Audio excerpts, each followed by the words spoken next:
Welcome to the Ringer NFL show. I'm your host, Sheil Kapadia. We unfortunately got our first big quarterback injury of the season in week 2. Joe Burrow goes down with a toe injury, having surgery, out for at least 3 months.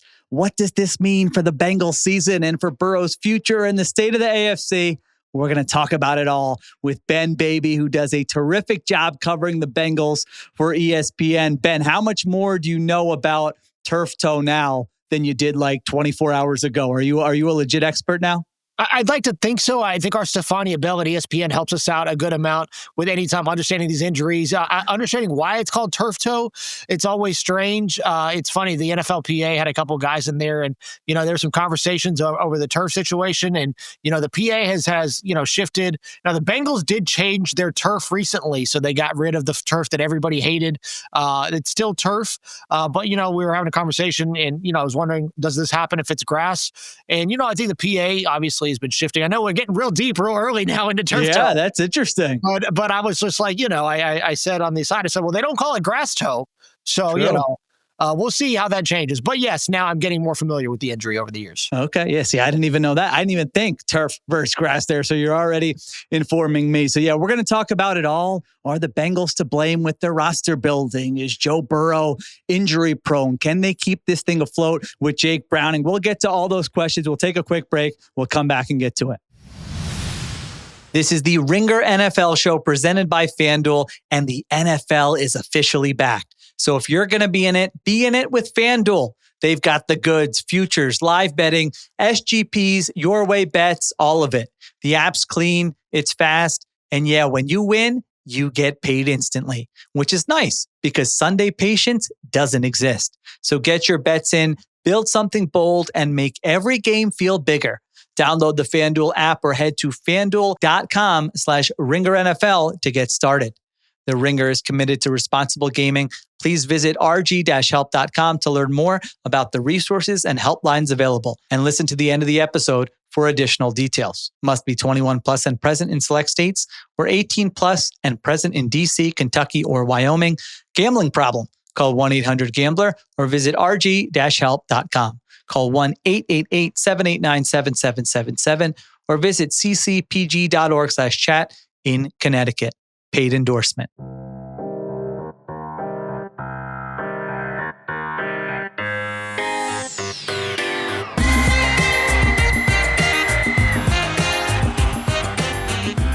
All right, we're back on the Ringer NFL show. Ben, let's start with the basics here.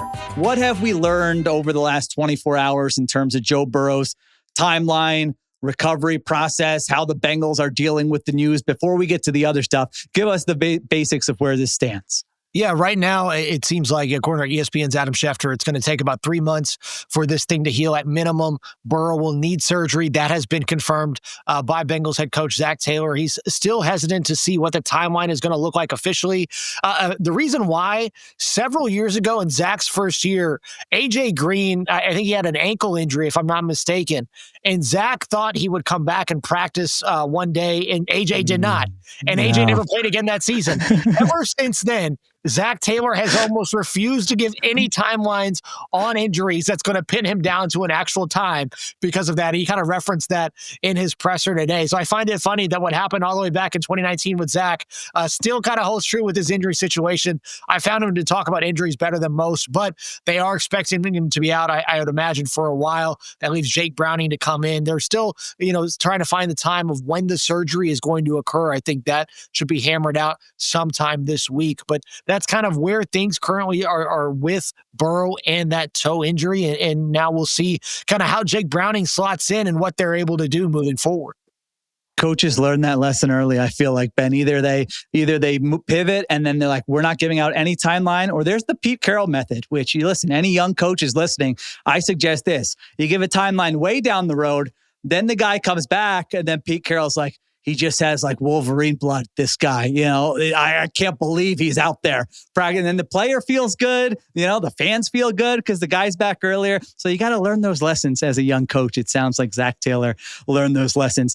Burrow now, Ben, has had season-ending knee injury in 2020, wrist injury in 2023, played through a calf injury in camp before the 2023 season. So 3 injury-plagued seasons out of 6. I know there's other stuff you can probably fill us in on as well. But I feel like the big sort of narrative or conversation in the 24 hours since we got this news is, are the Bengals to blame for this? Is it roster building? Have they ignored the offensive line?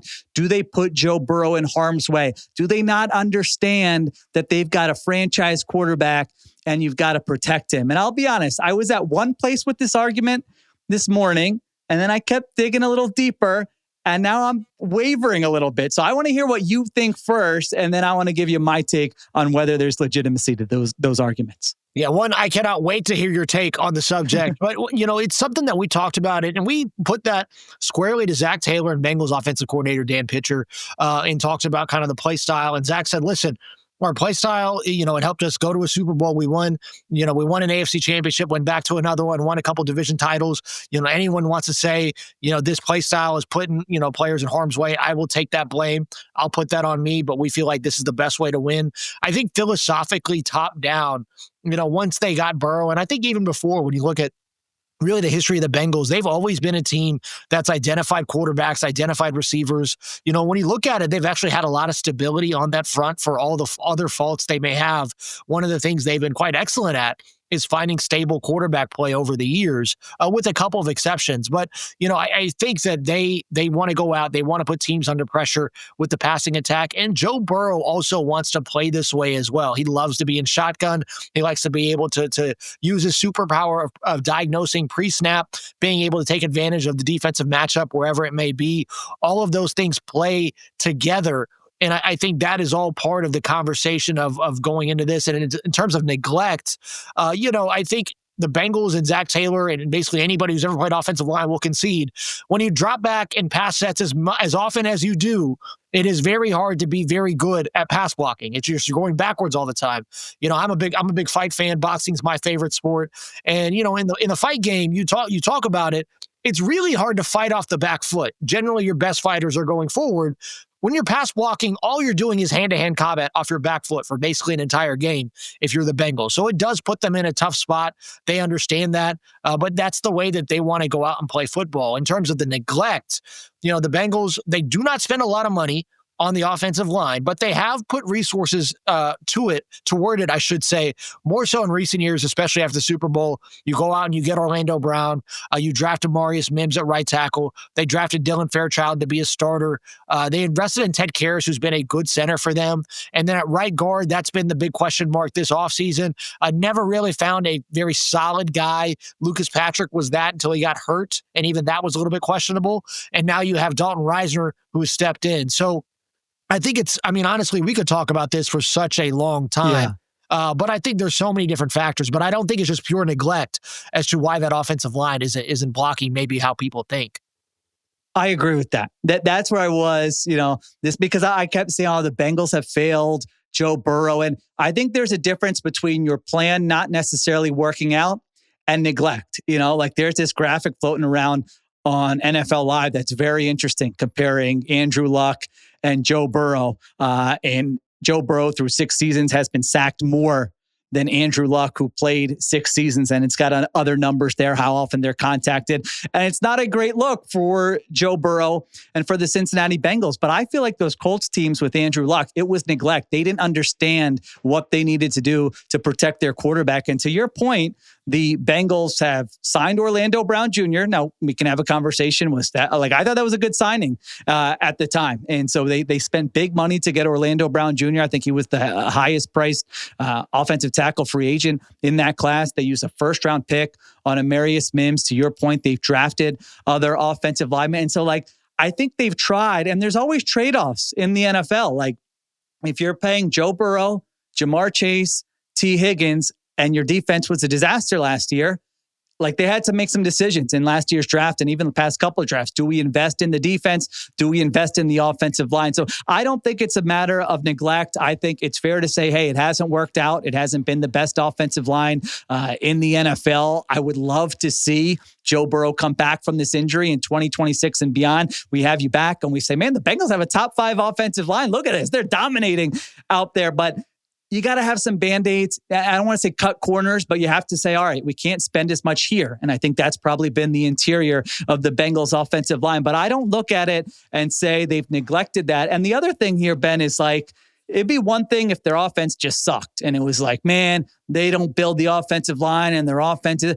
No, their offense works really, really kind of at an elite level. Now, maybe not in a game and a half this year, but you look back last year, top 5 offense. You look back 2022, top 5 offense when Joe Burrow was healthy. So like even with the offensive line issues they've had, they've built this elite offense. And so I understand why they've made some of the decisions they made, as much as I would like to just come on here and crush them and be like, they're cheap, they don't understand this, I'm smarter than them. I actually don't think that's the case here. So that's where I think I've landed with this whole thing.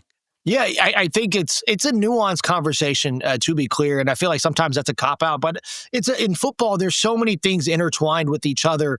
It's so hard. I teach a stats class at SMU, and one of the old books that you go back and look at it, The Hidden Game of Football, they basically invented the concept of EPA.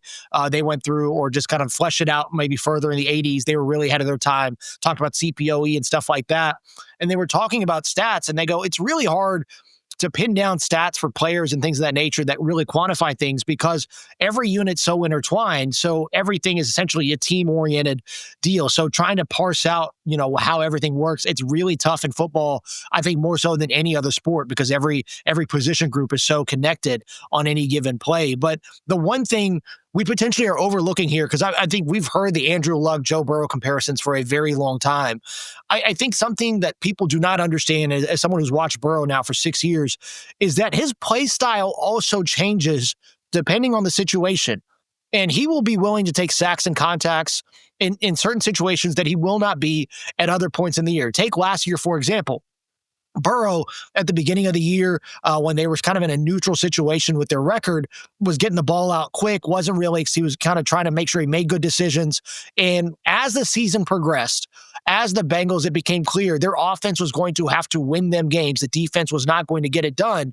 We saw Joe Burrow holding onto the ball a little bit longer, willing to take some sacks and pressures and hits, knowing that he's got to get to trying to make the offense as explosive as it can possibly be.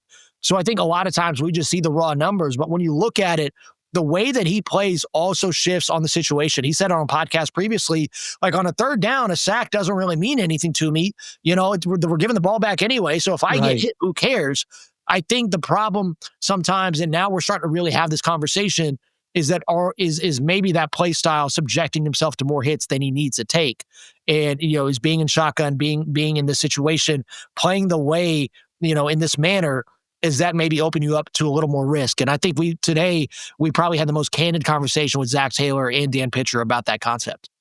Yeah, 721 dropbacks last year, most in the NFL. If you look at some of the advanced stats, you're mentioning stats, they're just first and second down last year. They're the most pass heavy team in the NFL. Again, it's how Burrow wants to play, I imagine. And it works really well. So what do? You're going to go away from that and be a worse team and be a worse offense because you're afraid of a guy getting injured? I mean, that's not really how football works. That's not really how the NFL works. So let's take a break. I want to come back. I do want to talk to you a little bit about whether that injury-prone label is fair. And then let's talk about where this Bengals team goes from here. This episode is brought to you by NFL Sunday Ticket on YouTube TV. NFL Sundays are back and you won't want to miss the action. NFL Sunday Ticket on YouTube TV lets you catch every game every Sunday all in one place. And now new users get NFL Sunday Ticket for 8 payments of $34.50 per month. Head to youtube.com/RingerNFL and sign up now. New users pay $276 or 8 non-cancelable payments of $34.50 per month. First charged at purchase. Availability varies with NFL Sunday Ticket for out-of-market games and YouTube TV base plan for local and national games. Base plan required. Device and content restrictions apply. Terms, restrictions, and embargoes apply. Excludes digital-only games. Commercial use excluded. No refunds. All right, we're back on the Ringer NFL show. So you mentioned it. You had a candid conversation with Zach Taylor and the OC today. Burrow now has had injuries in 3 of 6 NFL seasons. Is he injury prone? Are injuries fluky? and random? Is this something that the Bengals have to think about going forward as they make roster building decisions? Where are you with this? Because like everything else, this is a very difficult there's no magic formula that says, yes, a guy, because he got injured last year, is going to get injured next year. Yeah, going back to what we were just talking about, I think that I don't know if it's injury prone. Seems like anytime you broach that with a player, it seems kind of they get offended to a degree. Yes. Because sometimes, Carl Lawson was the perfect example of this a few years ago in 2020. He had a bunch of injury problems, and he says, injury prone, what does that even mean? It's like some of that stuff is a little bit different. It's not like, and he said, listen, sometimes things happen. And unfortunately for Carl, he went out and tore his Achilles with the Jets a year later, and it was never really the same player. But sometimes, I think there's more habits, there's preparation, there's way that guys train. Sometimes when you have a lot of soft tissue injuries, that sometimes when you hear injury prone, that's usually what it's about. It's people, who have a lot of soft tissue problems. That generally, boils back to different things. Usually you can identify something in the preparation, in maybe their diet. There's different factors that go into that. So, I don't know if that's a luck thing. But in terms of this, you look at it again, I think Burrow and the way that he plays the game, I think you're by nature going to end up in some situations where he's going to try to push it to the limit for better or for worse. He wants to be the guy that goes out and really beats you. If he was going to be a fighter, he's going to be the one that's going to go toe to toe, and he wants to land that knockout punch every time. And and UFC is his favorite sport by a mile. He loves talking about that as much as anything. And so, he has the mentality of I've told him, like a Dustin Poirier, who's willing to go out and do what he's got to do, go out on a shield if needed. I think those players are often remembered, for their courage. But that also means there's a lot that you have to come with. And Burrow's always been comfortable with that. He's never shied away from contact. I think they've had to yell at him to slide, yell at him to go down, yell at him to get rid of the ball. And at some point you realize you got to let Joe Burrow be Joe Burrow. And that's part of the conversation here. And he's taken the team and the franchise to unprecedented heights. I think for him to turn around this franchise and for Zach Taylor to make sure that he builds everything in the franchise to support their young quarterback as best as they can. I think that's probably, we talk about young quarterback development in the league. The second Burrow got here, they said, whatever you need, we're giving it to you. We're going to alter, you're going to get final say. Zach said today, the last 10% of a game plan, he's looking right at Joe Burrow and says, tell me what you like. Tell me what you don't like. This is what it's going to look like. Last year we were in Dallas. I'll never forget it. After the game, he goes, they walk out with T. Higgins. I said, probably a good chance that you're not going to have him back. He goes, I think we got a shot. And he believed it. And then after this, I went to his locker and I said, Joe, you don't really believe that. Y'all can't afford him. And he goes, yeah. And he just shook his head, yes. And I go, how are you going to do it? And he goes, don't worry about it. So, okay. And sure enough, they got it done. He's back. Yeah. So I think that, he's had his hand in a lot of different things. So I think I don't think it's injury prone. I think sometimes when you just, again, when you play this way, you have that style. I think sometimes you're just going to take on some risks. That's a great point too. I mean, if Joe Burrow goes to the team maybe last year and says, I'm cool with T. Higgins walking, but get me 2 guards for, $12 million per year, they might be saying, all right, let's go get him 2 guards for $12 million. Now, would that have been a better decision? I think you're probably not getting the same value as you're getting with T. Higgins. And Joe Burrow knows how he can play and how he can overcome some offensive line issues. So, I think that it's such a hard thing to coach out of quarterbacks. I find it's like one thing that when there are guys who are just like, we're not going to let a play die. We're not going to prioritize protecting ourselves. Those conversations happen year after year. But it's very rare, not impossible, but very rare that there's a huge change from what a guy, it's just kind of in you or not, or you learned it early or not, that you're going to go that way. So going forward here, Ben, Jake Browning, they turn to Jake Browning here. Hey, 4-3 with Browning in 2023. What's the feel around the Bengals with their backup quarterback? And I guess the dream scenario here would be Browning keeps them afloat. Burrow comes back mid-December.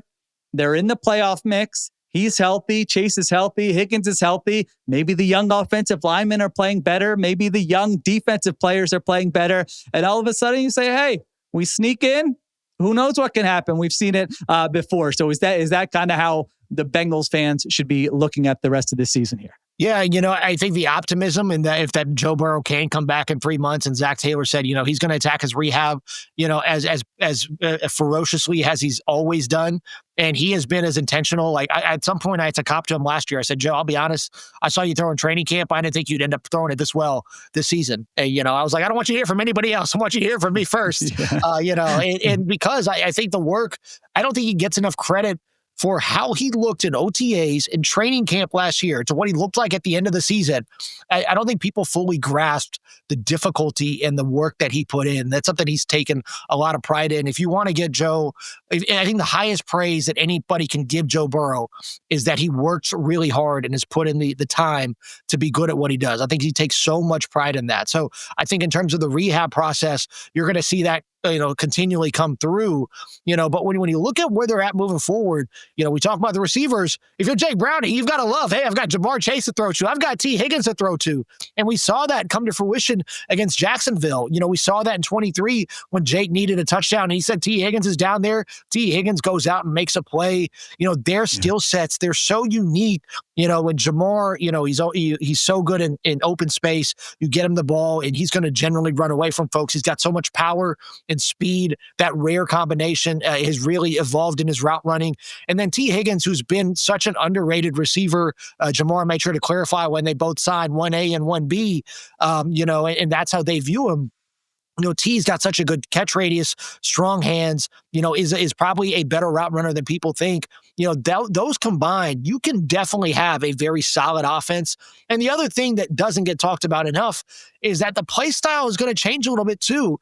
With Jake Browning, you're going to be able to maybe get under center a little bit more. That may be something he likes. You're going to be able to work the play action off that a little bit more. That you could have some boost in the run game, which hasn't gotten going these first couple of games. And so I think there are ways for this offense to continue to get better. And it's interesting, I said it on SportsCenter, earlier, Joe Burrow and Zach Taylor. Zach Taylor came in on the meeting today with the offense and showed them all the bad plays that they had against Jacksonville. And it was a way for them to show, with this, we can get so much better than what we put on tape. And when Zach talked today about the optimism being sky high, and when you talk to players, I don't think that's hyperbole. Everybody, they're obviously upset that Joe's not out there, but there is a genuine and firm belief that Jake Browning is good enough to get them into the postseason. I don't think that the feeling in that locker room for a team that just lost their starting quarterback, it wasn't as despondent as you would think because they know what Jake's capable of. And I think the guys genuinely do believe in it.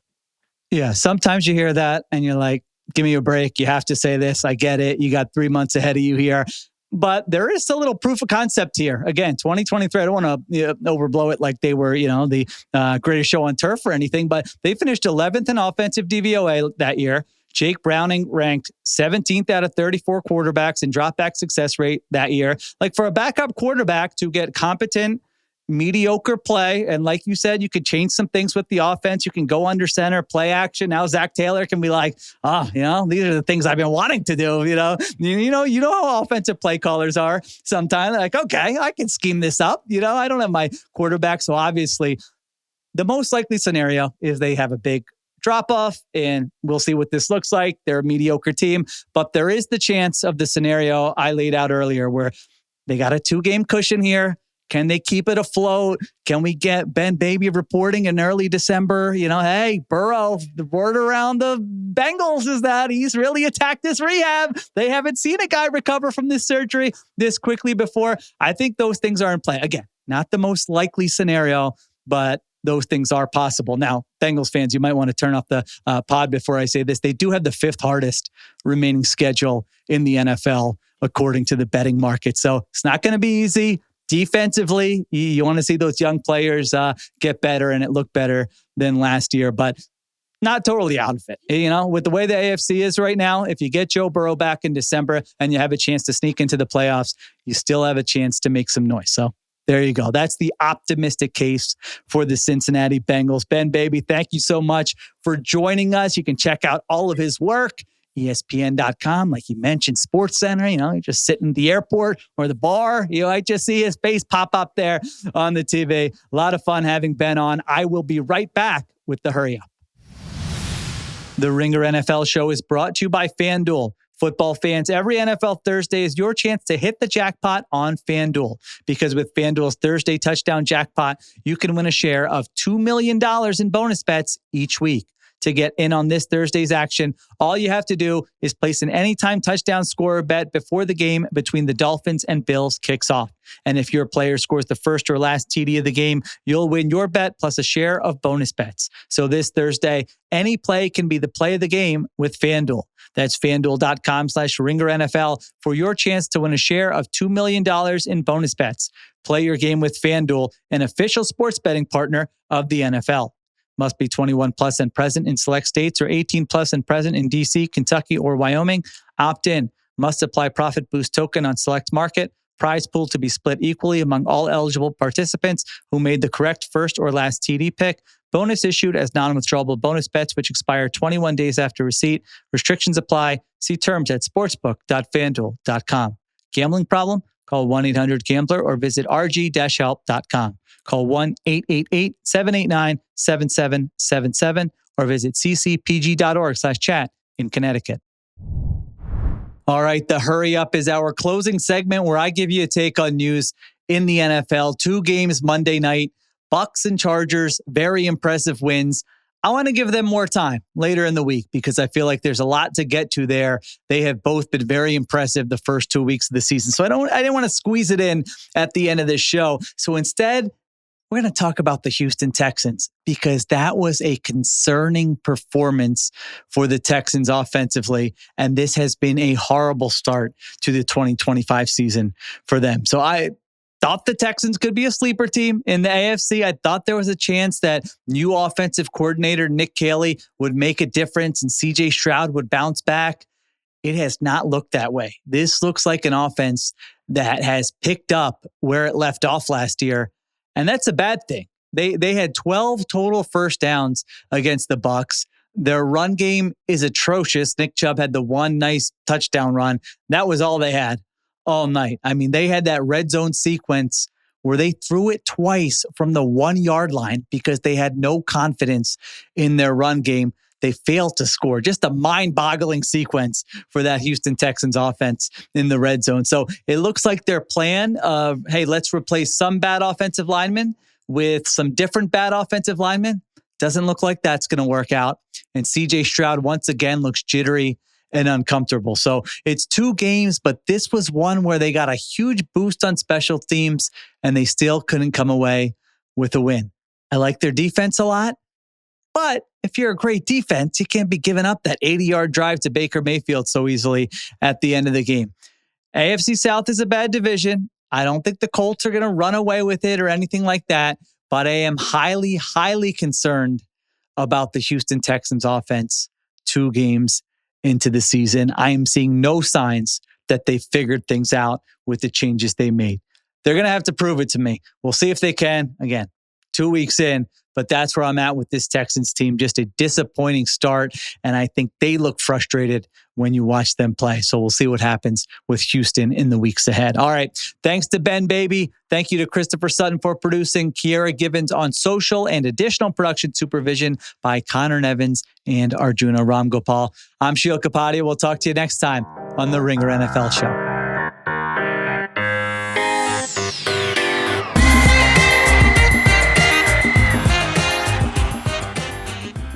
Must be 21 plus and present in select states. For Kansas, in affiliation with Kansas Star Casino, or 18 plus and present in DC, Kentucky, or Wyoming. Gambling problem? Call 1-800-GAMBLER or visit rg-help.com. Call 1-888-789-7777 or visit ccpg.org/chat in Connecticut or visit mdgamblinghelp.org in Maryland. Hope is here. Visit gamblinghelplinema.org or call 800-327-5050 for 24/7 support in Massachusetts or call 1-877-8-HOPE-NY or text HOPE-NY in New York.